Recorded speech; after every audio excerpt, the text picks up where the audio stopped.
Right. How exactly are you going to repay the debt of slavery, and who is going to repay the debt of slavery exactly?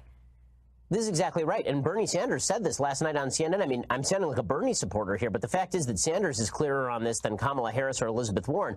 And when Kamala Harris is asked how, she immediately begins citing all sorts of kind of normal Democratic government programs that she'd like to see pushed anyway, which is not slavery reparations. That's just what we call the Democratic political agenda. The reality is that slavery reparations per se are completely unworkable. Even big advocates of it, like Ta-Nehisi Coates, have failed to come up with any actual metric for how exactly we'd go about doing that. What do you do with, for example, Barack Obama, whose father was black and not from the United States, and therefore not having history with slavery, and a mother who is white? Would his family receive slavery reparations? How about Kamala Harris, whose father is Jamaican and mother is Indian? Does she receive slavery reparations? From whom? Does she receive slavery reparations from me? My great-grandparents got here in 1907, long after slavery was over, and lived their entire lives in the North, where Jim Crow was not in effect. It's almost impossible. I think not almost. It is impossible to come up with a fair metric for recompensing slavery 10 generations after slavery's end. If you want to say that recompense should be had for people who benefited from Jim Crow, again, for people who were harmed by Jim Crow, I think that's an easier case. But again, it's going to be hard to determine who pays, who should get how much, and who receives. Yeah. What's up, YouTube? I'm back again, once again. You know, today is an off day for me, so I'm putting out a lot of videos. Got a lot of content to put out today. So, you just watched a clip of Ben Shapiro talking about reparations. And I'm going to do something that I never thought I would do. Agree with Ben Shapiro. I never thought I would agree with this guy on anything, but I agree with him on this.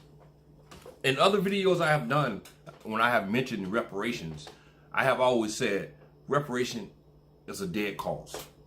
It's never going to happen. It's something that we just should try to figure out another way of funding the black community, helping the black community from all the years of slavery, Jim Crow, and other issues that we have had in the black community. Now, one thing I will say that we can do in the place of reparations to help fund the inner cities, we need our individual black representatives in Congress to put forth a bill.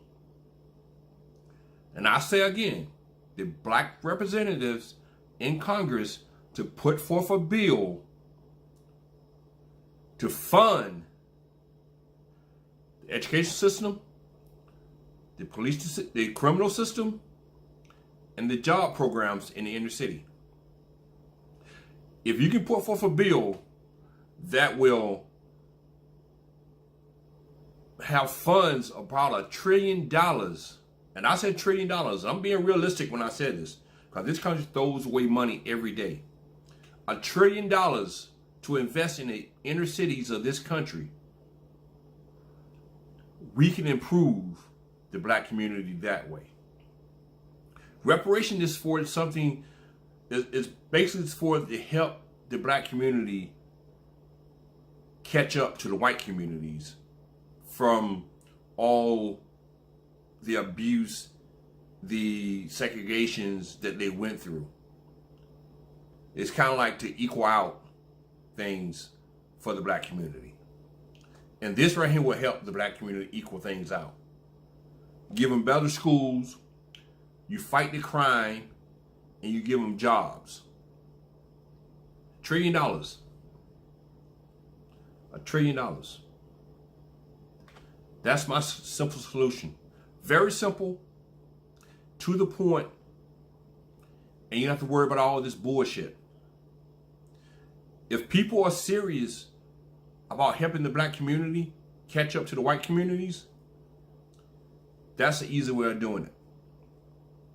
But like I said again, it takes the black representation in Washington, D.C. to put forth a bill to do it. Simple as that.